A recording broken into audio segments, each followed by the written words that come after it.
आपने कभी नोटिस किया है स्कूल में फेल होने वाला स्टूडेंट, बिजनेस में लॉस खाने वाला इंसान, रिलेशनशिप में टूट चुका बंदा, सबके दिमाग में बस एक ही सवाल चलता है, शायद मैं बना ही नहीं हूं सक्सेस होने के लिए। और सच बताऊं, इंडिया में 90% लोग टैलेंट की वजह से नहीं हारते, वो एक डेंजरस बिलीफ की वजह से हारते हैं। एक ऐसा बिलीफ जो उन्हें हर नई शुरुआत से पहले ही हरा देता है। लेकिन आज की वीडियो में मैं आपको एक ऐसी मास्टर की बताऊंगा जो अगर आप समझ गए तो चाहे आप 10 बार फेल हुए हो या 20 बार रिजेक्ट हुए हो या पूरी दुनिया आपके खिलाफ हो, आप फिर भी रुकोगे नहीं। और ये कोई मोटिवेशन कोट नहीं है, ये एक साइकोलॉजिकल ट्रूथ है जो विनर्स को लूजर्स से अलग करता है। वीडियो को एंड तक जरूर देखना, क्योंकि लास्ट में मैं एक ऐसा मेंटल टेक्निक शेयर करूंगा जो शायद आपने किसी यूट्यूबर से कभी नहीं सुनी होगी। देखिए, लोगों को लगता है कि उनकी सबसे बड़ी प्रॉब्लम कॉन्फिडेंस की कमी है, लेकिन रियलिटी कुछ और है। प्रॉब्लम कॉन्फिडेंस नहीं है, प्रॉब्लम है कि हम रिजल्ट के साथ इमोशनली अटैच हो जाते हैं। हम सोचते हैं मुझे ये एग्जाम क्लियर करना ही है, मुझे ये बिजनेस चलाना ही है, मुझे सक्सेसफुल बनना ही है। और जब रिजल्ट नहीं मिलता तो हम अपने आप को फेलियर समझने लगते हैं।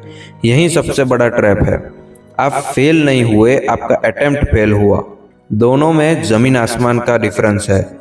एक अटेम्प्ट फेल हो सकता है, लेकिन इंसान तब तक फेल नहीं होता जब तक वो खुद रुक ना जाए।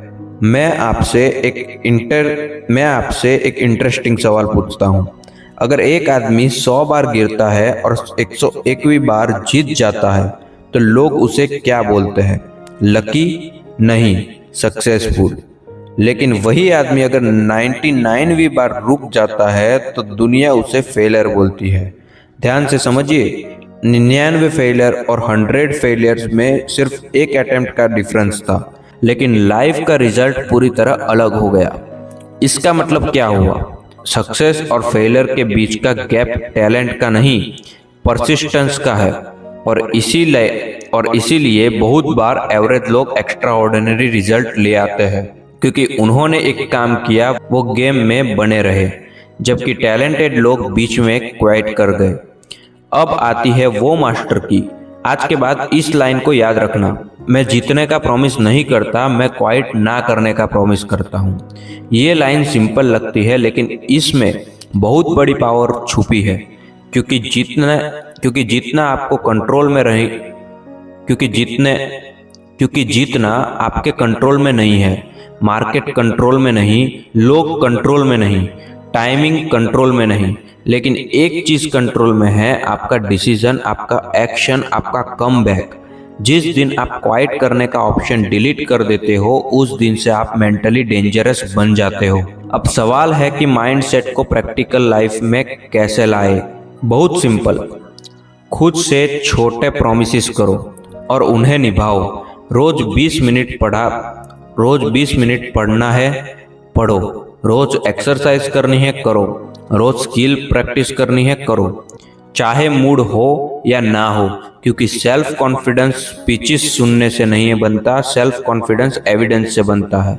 जब आपका दिमाग बार बार देखता है कि ये बंदा जो बोलता है वो करता है, तब सेल्फ बिलीफ ऑटोमेटिक ग्रो करता है और धीरे धीरे आपका माइंड आपका सबसे बड़ा सपोर्टर बन जाता है।